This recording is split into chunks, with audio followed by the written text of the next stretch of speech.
Los psicoterapeutas de las diferentes escuelas han desarrollado múltiples técnicas y métodos destinados específicamente a que las personas establezcan contacto consigo mismas y a ayudarlas a experimentar cierto sentido de su propia identidad.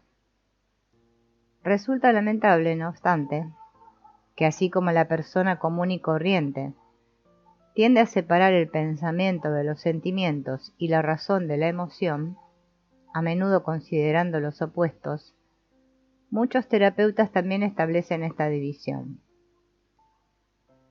El resultado es que, envueltos en el entusiasmo por ayudar a sus pacientes para que se vuelvan a relacionar con sus sí mismos negados, algunas veces los psicoterapeutas dan a entender implícitamente o determinan de modo explícito que las personas son incapaces de sentir porque piensan demasiado. Toda facultad humana normal puede verse pervertida en su función natural a través del deseo de evitar afrontar algún aspecto atemorizador o penoso de la realidad. Esto es aplicable a los pensamientos, a los sentimientos y a las acciones. En el área del pensamiento, basta con pensar en el intelectual que discute sus problemas personales como si correspondieran a otra persona. En un estado de disociación total, este individuo no experimenta el significado emocional de nada de lo que dice o oye. Un individuo de estas características prefiere hablar de psicología en general que de su sufrimiento en particular. Este tipo de persona, en el contexto de su vida personal, se implica en la actividad mental, no con el fin de ampliar el conocimiento, sino con el propósito de evitarlo. En el área del sentimiento, podemos hacer referencia al emotivo, que no hace más que hablar de la emoción de la tristeza, pero se niega a afrontar la ira que está oculta, o que se somete ciegamente a la irritación, mientras se niega a enfrentarse al dolor que la motiva, o que habla continuamente de emociones para evitar saber lo que siente. En el terreno de la acción, pensemos en el hombre o la mujer que, impaciente con el pensamiento y desdeñoso de las emociones, corre impulsivamente de una actividad a otra, temeroso de plantearse el significado de tanta acción, la naturaleza del beneficio o carencia que ésta aporta a su vida. Es la persona que utiliza la acción como medio para evitar afrontar el significado de la acción. La huida de experiencias interiores de ninguna manera se limita a los sentimientos y emociones que caracterizamos como negativos. Con frecuencia reprimimos y negamos la excitación, el entusiasmo, la felicidad que sentimos, quizá porque en el pasado se nos ridiculizó por tales sentimientos, porque nadie parece comprenderlos o compartirlos, o porque estos incrementan la dolorosa sensación de soledad que nos invade. La evitación siempre tiene una razón de ser. El organismo trata de protegerse, de asegurar su bienestar y preservar la autoestima, pero de manera equivocada. Dado que las emociones negativas y positivas expresan nuestra evaluación de la importancia que tienen para nosotros los diferentes aspectos de la realidad, cuando sepultamos los sentimientos y la emoción, estamos sepultándonos a nosotros mismos. A esto nos referimos cuando hablamos de existir en un estado de enajenación. Pocas veces somos conscientes de esto, pero somos responsables de nuestro aislamiento. Si somos capaces de experimentar nuestros sentimientos en cualquier situación, se nos presentan dos alternativas: expresarlos o contenerlos. Algunas veces conviene una opción, otras veces la otra. Pero si estamos bloqueados, no tenemos elección. Obviamente es perjudicial y subversivo para las buenas relaciones ser totalmente incapaz de contener las emociones. Pero intentar convencerse de que no deseamos que nadie sepa lo que sentimos, cuando la verdad es que estamos bloqueados y semi-inconscientes, implica engañarnos a nosotros mismos. Los sentimientos suelen ser la primera forma en que tomamos conciencia de que algo anda mal en nuestras vidas. Nos valemos del pensamiento para saber qué hacer, pero los sentimientos, con frecuencia, nos alertan sobre la existencia de un problema. Si nuestra respuesta a los sentimientos que parecen desafiar la rutina habitual consiste en ignorarlos o reprimirlos, nos condenamos a vivir mecánicamente en un nivel de conciencia o inconsciencia que prohíbe la autenticidad o la autonomía. En nuestra vida personal, si no somos capaces de sentir profundamente, difícilmente podremos pensar con claridad. Esto contradice la noción de que el pensamiento y los sentimientos son funciones opuestas y que cada una implica la negación de la otra. Podemos evitar las percepciones y los pensamientos de la misma manera en que podemos evitar los sentimientos y las emociones. Por ejemplo, un niño puede observar en sus padres comportamientos aterradores, una madre mentirosa, un padre rudo, etc., y desviar la conciencia para negar esto, para olvidarlo, para borrar el conocimiento de algo que parece hacer intolerable la existencia diaria. Muchas personas sienten que la enajenación respecto de los demás es mucho más aterradora que la enajenación respecto de sí mismas. Con bastante frecuencia se someten a terapia personas que se quejan de una excesiva preocupación por ganar la aprobación y evitar la desaprobación de otras.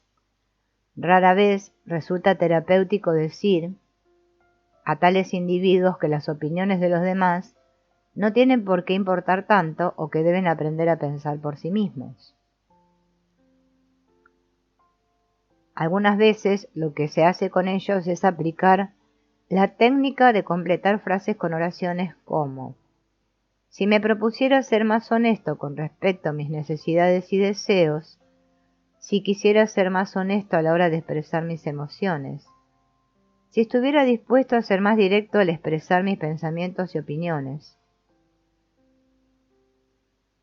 Casi invariablemente, el paciente produce los siguientes finales: no estaría tan preocupado por las reacciones de otras personas, no me preocuparía tanto por las reacciones de los demás, no me esmeraría tanto por agradar a los demás, no me importaría tanto lo que pensaran los demás, sería dueño de mí mismo, sentiría más respeto hacia mí mismo, sería yo mismo, me sentiría como si me hubiesen quitado un tremendo peso de encima, comprendería lo tonto que he sido toda mi vida, sería libre. El entendimiento logrado de esta manera no suele ser solo cognitivo, sino también emocional, tanto orgánico como intelectual. Una visión introspectiva del ser en su totalidad y no solamente de la corteza cerebral. Todo proceso que como este promueva el reconocimiento de elementos ignorados de la personalidad favorece el desarrollo de la autonomía.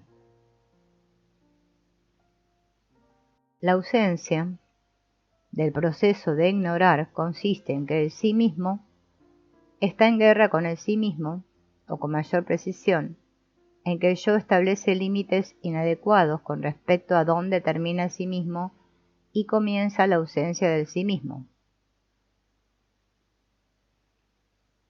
Con la autoaceptación sobreviene el deseo de experimentar en vez de ignorar, cualquiera que sea la realidad de nuestra existencia en un momento dado. Esto no implica que los sentimientos deban tener siempre la última palabra en cuanto a lo que hacemos. Puedo no tener deseos de trabajar un día, reconozco mis sentimientos, los experimento, los acepto y me enfrento con mi trabajo. Trabajaré con mayor lucidez de esta manera porque no comienzo el día decepcionado de mí mismo.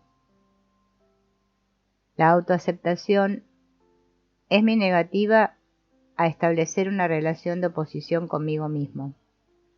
La afirmación personal afianza nuestra relación con la realidad, ya que expresamos nuestra vida interior a través de palabras y acciones. La afirmación personal implica respetar las propias necesidades, el propio juicio, de la misma manera en que respetamos nuestros valores y reconocemos que para vivir plenamente es necesario traducir el sí mismo en acción.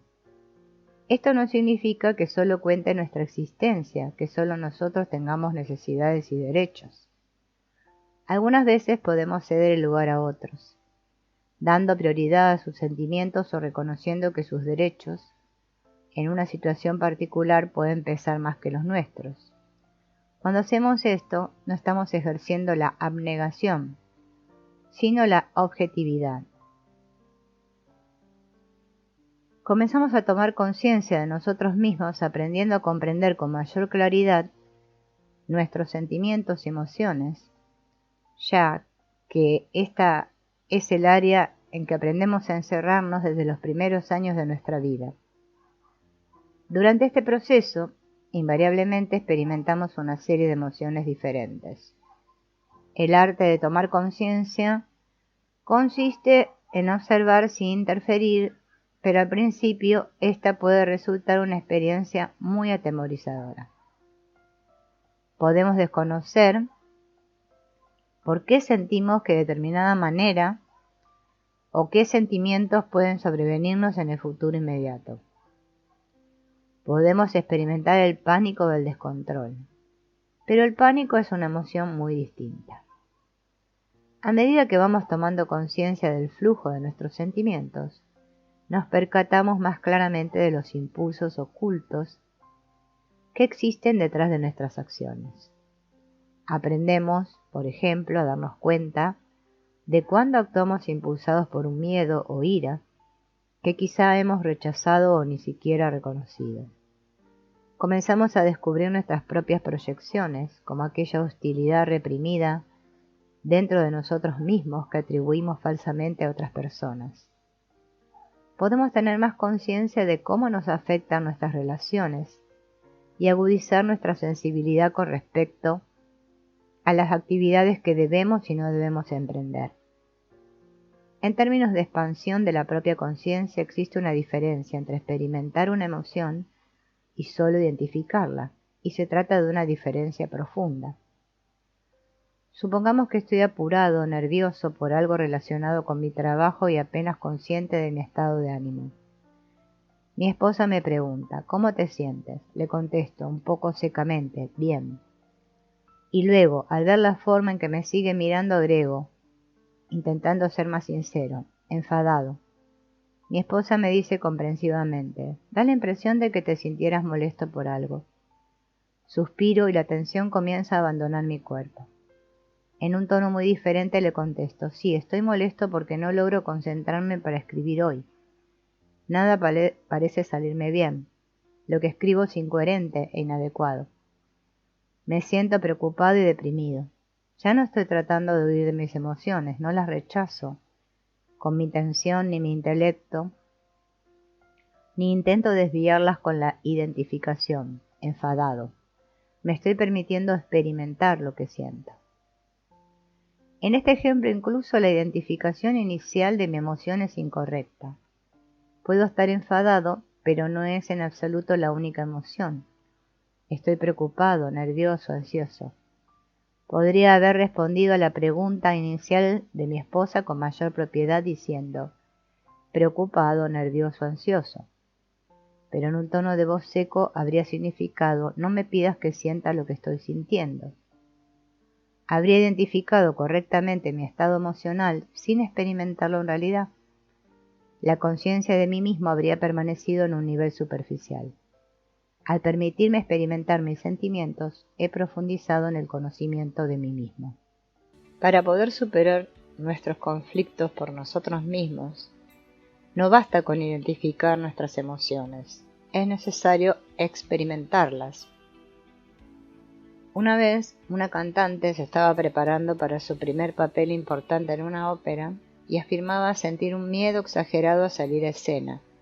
Incluso cuando describía el problema, se podía percibir cómo ponía en tensión su cuerpo para rechazar aquellos sentimientos, provocando aún más tensión, hasta llegar al pánico.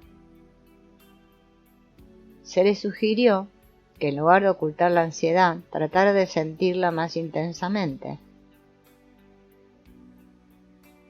Y se le pidió que describiera lo que sentía, tanto las emociones como las sensaciones corporales. Después de mucho titubear, ella dijo, siento que el corazón me late con fuerza, a 1000 por hora. Tengo una opresión en el pecho como si me lo quisieran desgarrar. Respiro superficialmente. El aire entra y sale como en suspiros. Tengo la garganta rígida, como comprimida. Siento como si me ahogaran. Percibo tensión en las piernas, contracción en los músculos, me tiemblan los brazos. Solo con pensar que toda esa gente me está mirando ya me aterrorizo. Se le preguntó, ¿sería capaz de decir en voz alta «estoy aterrada»? Ella contuvo el aliento y luego gritó «estoy aterrada». Se le pidió que volviera a gritarlo, y así lo hizo, varias veces. Luego se le preguntó «¿y ahora cómo se siente?» Luego de un momento dijo con expresión de alivio «mejor». Comienzo a sentirme relajada. Cuando tomamos conciencia de los sentimientos que rechazamos y los experimentamos, estos se apaciguan. Ocurre lo contrario con los sentimientos deseados, se fortalecen. Es así como al permitirme entregarme a mis sentimientos de amor hacia otro ser humano, el amor se intensifica e inspira comportamientos que profundizan el amor. Al detenerme a experimentar cabalmente el placer que me produce mi trabajo, la pasión por mi trabajo aumenta, el interés aumenta y me siento con deseos de dar lo mejor de mí mismo, lo cual nutre el amor hacia el trabajo. Con frecuencia es recomendable el siguiente ejercicio para lograr una apertura hacia la conciencia emocional. Simplemente sentarse en silencio con los ojos cerrados y respirar despacio y profundamente por la boca hacia la cavidad abdominal, mientras prestamos atención a los más pequeños detalles de lo que sentimos en nuestro interior. Solo percibirlo, observarlo, sin analizarlo ni juzgarlo, sin especular respecto del significado que encierra. La aparente simplicidad de este ejercicio oculta una gran capacidad de despertar los sentimientos. Es común que al someterse a este ejercicio, las personas descubran que se sienten acongojadas, sexualmente excitadas, eufóricas, deprimidas o estáticas, y apabulladas por la riqueza de la vida emocional de la que se habían abstraído hasta entonces. Otro ejercicio es el de acostarse, también puede realizarse de pie, contrayendo sucesivamente todos los músculos del cuerpo, los pies hacia arriba, y manteniendo las contracciones cuanto sea posible. Luego, relajar los músculos súbitamente y permitir al cuerpo respirar según su necesidad, sin interferencias.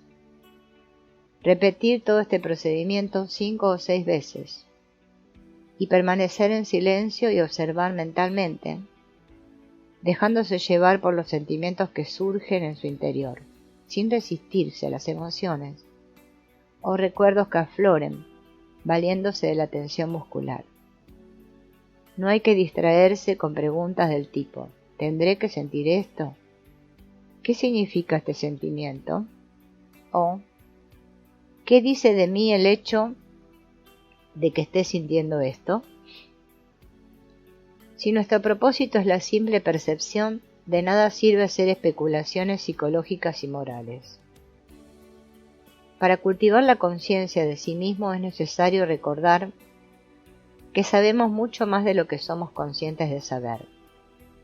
La mente no tiene una división clara entre el consciente y el inconsciente, sino que presenta o consiste en un continuo de conciencia.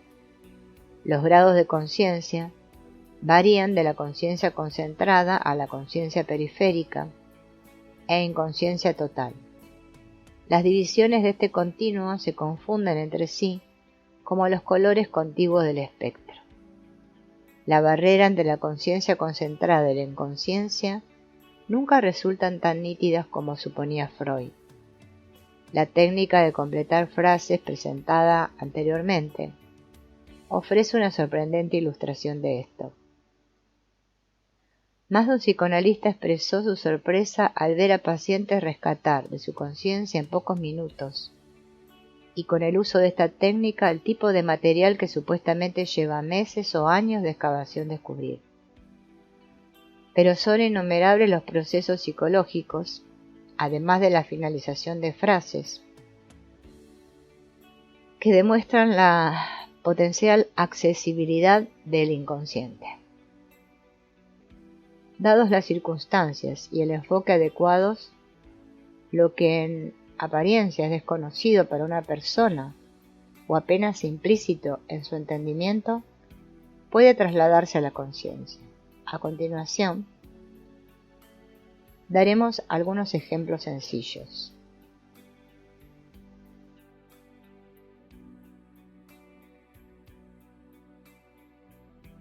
Comenzaremos por la hipnosis, porque demuestra con claridad que alterando nuestro estado mental somos capaces de acceder a cierto material que normalmente no está disponible. Bajo hipnosis y conducido a través del tiempo hasta los primeros años de vida, podemos ver cambiar la postura y la expresión facial, como si la persona rejuveneciera frente a nosotros, despertándose dentro de ella experiencias olvidadas o reprimidas. Por lo general, con considerable compromiso emocional, vuelve a experimentar y o restablece contacto con hechos que habían sido sepultados y permanecido inaccesibles a su mente consciente. El estado alterado de la conciencia no crea los recuerdos, pero les permite salir a la luz. Existe otra técnica muy difundida para relacionarnos con lo que sabemos que, pero no reconocemos en un nivel consciente, que es utilizada por muchos psicoterapeutas de diferentes orientaciones. Inventada a principios del siglo por Jacob Moreno, descubridor del psicodrama, y adoptada más adelante por Fritz Perls, fundador de la terapia gestáltica. La técnica consiste en hablar imaginariamente a una persona que haya sido importante en nuestras vidas, con quien tengamos asuntos pendientes. En la versión de Moreno, alguien asume el rol de la persona en cuestión. En la versión de Perls, el interlocutor es solo una silla vacía. No obstante, el principio es el mismo en ambos casos. Si nos concentramos adecuadamente en el ejercicio, no podremos evitar entrar en un estado de conciencia alterado, un estado en el que es posible expresar pensamientos, verbalizar sentimientos y experimentar actitudes cuyo reconocimiento explícito nos habíamos negado.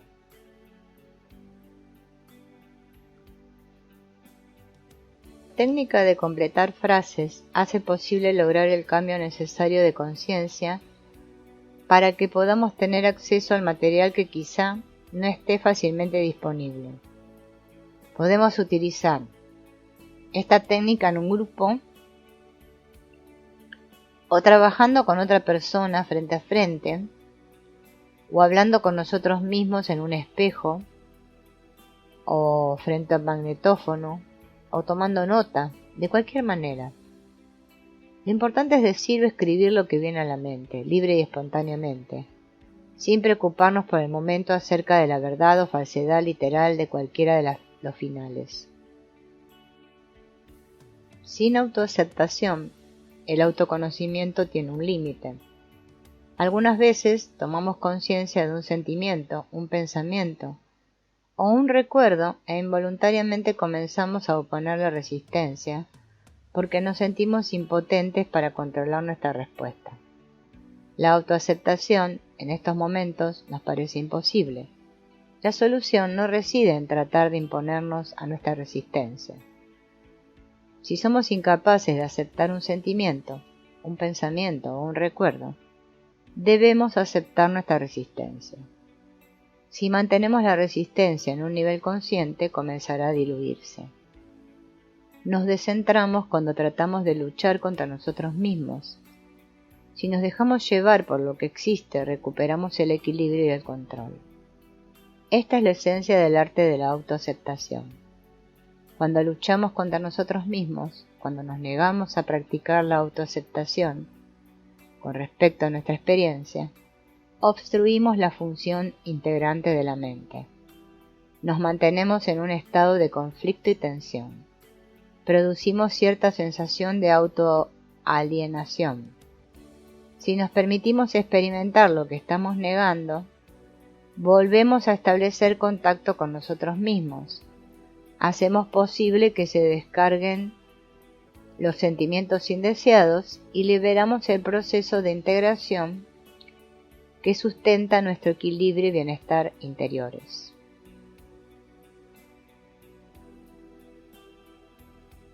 La autoaceptación es sencillamente realismo. Existe lo que existe, siento lo que siento, pienso lo que pienso, hice lo que hice. La razón y la emoción no tienen por qué ser adversarias. Si la esencia de la racionalidad es el respeto hacia los hechos de la realidad, esto incluye los hechos de nuestro propio estado psicológico.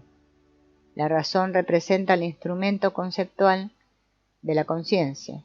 La razón es el poder de integración explícito y consciente. Es la facultad por medio de la cual aprendemos las relaciones lógicas y organizamos los contenidos de nuestra conciencia.